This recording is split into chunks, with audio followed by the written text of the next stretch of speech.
Hi guys, this is Neil at ito ang Chapter 5 ng How to Succeed as an Online Learner, focusing the discussion on building community and support.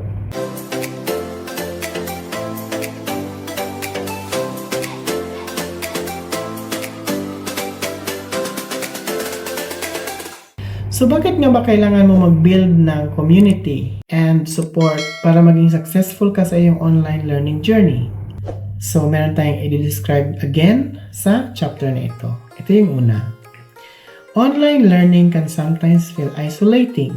Without face-to-face contact, it's easy for students to become disengaged or disconnected.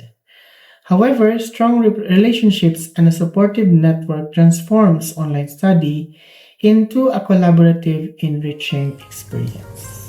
Yes, kasi kahit sa face-to-face din naman ganun din yun. So, yun nga lang, mas yung sa online learning. Kasi isolated ka nga. Dahil wala kang kasama, ikaw lang mag-isa. Kaya, minsan mafe-feel mo yan, bakit ako lang mag-isa? Parang wala akong karamay. Parang wala akong pagsabihan ng problema. Parang wala akong mapagsabihan na makaka-relate dito. So, iba pa rin kasi ang face-to-face compared yan sa mga ganyang environment. Kasi ang face-to-face, pwede mong tanungin yung kaklase mo ng direct. Sa online, pwede mong tanungin din yung i-classmate mo, pero baka hindi alam kung kailan pa sasagot. Dahil sa ibang panig ng mundo, ikaw naman, nandito sa kabila, siya nasa kabilang side din. So, iba-iba ang oras nyo. So, yun yung nagiging problema dyan. Sa online learning din, mas mabilis kang ma-disengage or ma-disconnect kasi lalo kapag hindi mo naintindihan at wala ka ng flexibility, autonomy, and discipline, commitment to the learning, and willingness to learn, and willingness to do a deeper study. So, isa yan sa mga reason kung bakit hindi nagsasucceed ang isang online learner. So, yun. Hindi siya willing. Hindi siya masyadong dedicated sa gagawin niya. Hindi siya motivated enough kasi ang dami niyang demand, hindi na ibigay nung last year. Kaya, sabi niya, hindi na lang ako gagawa ng ganun. So, ganun yun sa trabaho.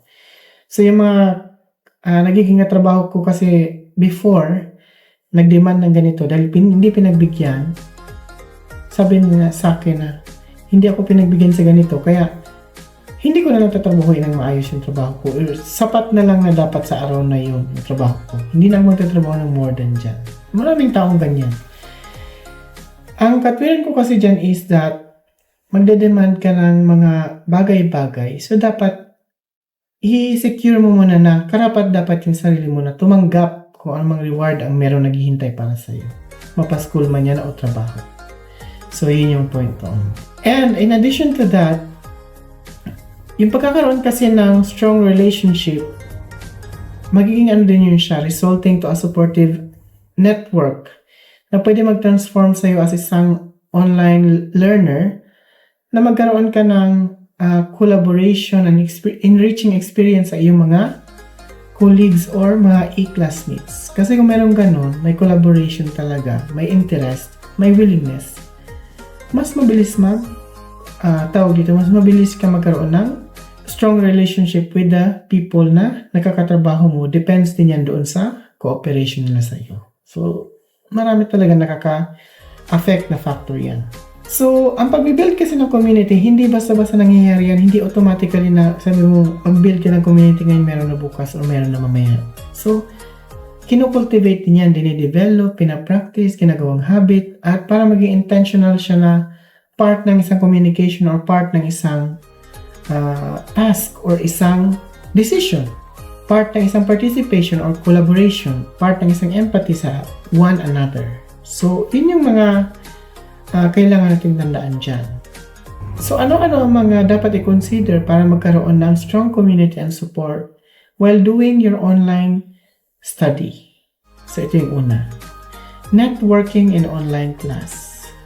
So, networking definition as simple as a virtual environment that involves building professional and academic relationships that extend beyond the screen. Yes, kasi pwede kasi yung network connection mo siya, pero yung sinasabi kasi na extended beyond the screen, pwedeng kayo na talaga makakilala kayo, nagtutulungan kayo kahit na wala yung social media or physically or personally na makakilala na talaga kayo. Mga ganun. Kasi bakit kailangan mo yung mga ganun. Dahil ang mga connection na yon ay magbibigay siya ng chance to do knowledge sharing. So, strong collaboration or stronger collaboration with their peers and colleagues. Asa ka, kahit sa mga future opportunities, marami pa rin ang magpa-practice niyan kasi nga, kailangan yan to have a stronger community support and build a better community when it comes to online study. So, paano ka nga ba mag-build ng community and maintain your networks? So, ito yung una. Introduce yourself meaningfully. So, hindi lang yung introduce yourself na, oh, hi, I'm Ronald, ganito ang ano ko, ganito ang ginagawa ko, yun lang. Sabihin mo ano ang goals mo, ano ang interest mo, kasi baka may kaparehong goal dyan, at least, magtulungan kayo kung paano nyo magawa or paano nyo ma-practice pa ng maayos kung ano yung goal nyo para mag-succeed kayo. Or pwedeng meron ka makikitang may experience na related dun sa course na meron ka. Kaya kailangan mong i-introduce yung sarili mo meaningfully. Second now is engage in discussions and group chats. Yes, important yan kasi kung hindi ka nakikipag-engage, hindi ka rin matututo ng maayos. Whether once in a week lang yan, once in a month, or every day, kailangan mong tignan doon sa discussion yan. Or yung discussion ng mga group chats, meron yan. Marami ka mapupulot na aral sa ganon. Third is use breakout rooms effectively. So, kailangan mo i-treat yung mga smaller sections into opportunities to connect on a personal level. So, parang ano yan?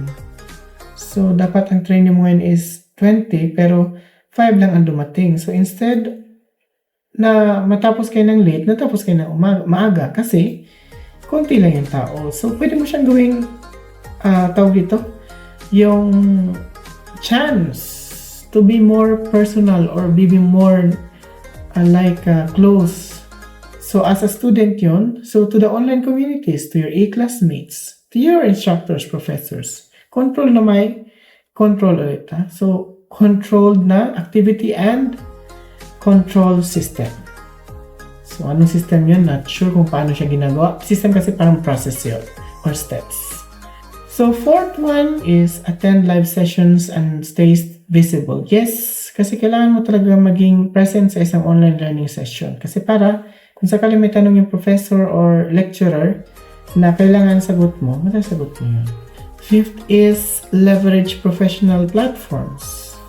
Yes, kailangan mong gawin yan kasi para mas magkaroon ka ng maraming connection. And sixth is the contribute value. So, pwede ka mag-share ng iyong resources, pwede ka mag-share ng mga articles, or summaries ng iyong mga inaral, mga ganun.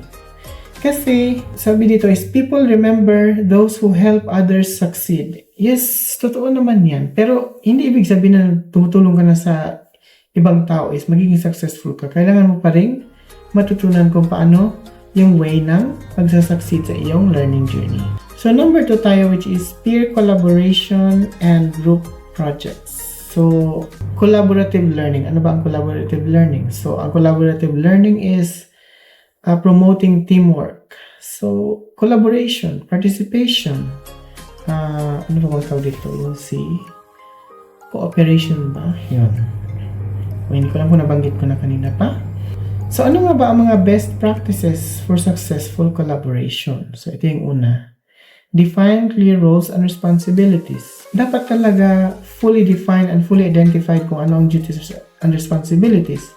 At ano ang magiging contribution yan sa team kapag yan ay ginamit na. Next is establish communication norms. So, dapat mag-agree ka or okay sa'yo kung kailan at dapat kailan hindi at dapat kailan oo na mag-communicate. Pwedeng via WhatsApp yan, via FB, via kung ano mang group chat na meron kayo sa workplace nyo. Or sa mga klase mo lang. Third is set common goals and deadlines. Yes, kasi kailangan mong i-align ang expectation para magkaroon ka ng avoidance na magkaroon ng misunderstanding.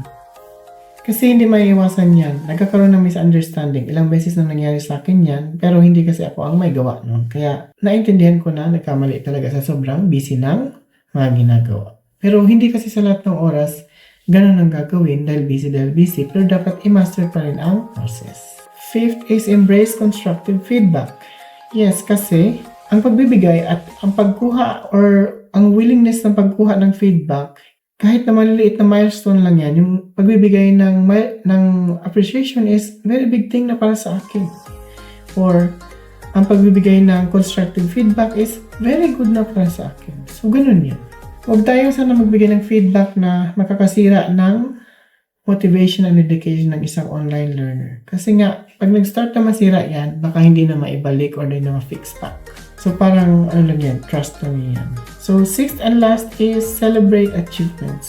So, again, kailangan mong i-acknowledge yung sarili mo and kailangan mo nang i-acknowledge yung sa team mo din. So, ganun siya kung paano ka dapat maging example of collaborative and cooperative sa mga groups ng iyong online learning journey. So, third tayo ngayon, which is seeking help and feedback from instructors and support services. So, yes, kasi ang online learner kasi minsan, hesitated sila na mag-ask or mag-clarify ng isang idea kasi yung iba natatakot baka daw mapagalitan, yung iba naman natatakot dahil baka mali ang sagot. So, hindi ka dapat natatakot sa ganyan. So, for example, sa technical help desk, tumatawag siya. So, hindi ko alam kung nasungitan o napagsabihan or whatsoever. Mga ganong bagay yun. So, yung ano kasi dyan, yung nagiging masama kasi, yung fear minsan, ang nagiging cause ng pag-aas ng isang tao ng support or yun yung mark of responsibility and engagement galing sa iba para lang parang ma-motivate siya. Hindi kasi dapat gano'n ang practice. Kasi, paano kung nawala na yung tao yun? Hindi mo nakasama. Paano ka magiging motivated? Paano ka magiging dedicated? Paano ka magiging committed dyan sa pag-aaral mo para mag-succeed ka? So, dahil dyan, meron akong ways dito to seek help effectively. So, ito yung unang way. Know your support network. Yes, kailangan alam mo silang lahat kasi hindi mo alam kung nag-support network ka nga pero wala na namang alam sa gusto mong malaman. Idea din yan. Nag-support network ka nga pero wala ka namang support kung paano ka mag-succeed talaga sa iyong learning journey. Yan yung mga isa sa mga dapat i-consider dyan. Pangalawa is reach out early. So yes, pagkadating pa lang ng idea at medyo hindi mo naintindihan, reach out ka agad. Hindi yung overwhelming na siya, masyado na siyang malawak, nagkaroon ng ibang issue sa kakapa, nagsabi. So, yun yung dapat mong i-practice doon. Third is, be specific in your queries. Yes, kasi kapag ganyan-ganyan, kaliko-liko, bako-bako, paano maintindihan ng pinagtatanungan mo yun? So, may mga time talaga din kasi na hindi nila maintindihan o hindi nila makuha yung point na kinukuha mo dahil iba yung available sa existing na item. Ganun, existing na learning, iba na yung learning style na paggawa na yun. Mga ganun example yan. Fourth is respect communication channels and times. So, kailangan mong i-respect yan. Hanggat maaari, huwag kang mang-istorbo. Mga ganun yun. Hanggat maaari, huwag kang parang late lagi na magbigay ng information. Kasi maraming taong ganyan. Marami ako nakita ang ganyan talaga. So, dapat iwasan niya.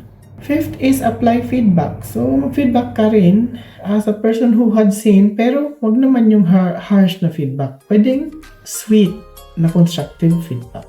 Sixth is join virtual office hours or QA sessions. So, mga question and answer, dapat nag-join ka para makita mo kung paano siya sinasagot. So, yun yung mga isa sa masasabi ko lang dyan. So, isa-summarize natin ang lesson na ito as stay engaged and accountable in your online learning journey. Second one is gain diverse perspectives and insights. Ang third one naman is develop essential interpersonal and network skills for professional growth. So, yun yung mga dapat mong gawin to succeed with your online learning journey. So, thank you for watching this vlog. Please don't forget to comment, like, and subscribe rin sa aking channel para lagi ka maging updated sa aking mga next online educational vlog. Bye!